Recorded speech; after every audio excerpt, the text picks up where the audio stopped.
দেখো পাহাড়টা কত নিস্তব্ধতা, কত শান্ত, তাই না? চারপাশে শুধু সবুজে ঘেরা।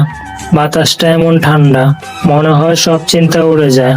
শহরের ব্যস্ততা থেকে একটু দূরে এসে মনে হয় জীবনের আসল মানে এটাই। এখানে নেই কোনো হইচই, নেই কোনো তাড়া, শুধু প্রকৃতি নিজের মতো করে নিঃশব্দে বেঁচে আছে।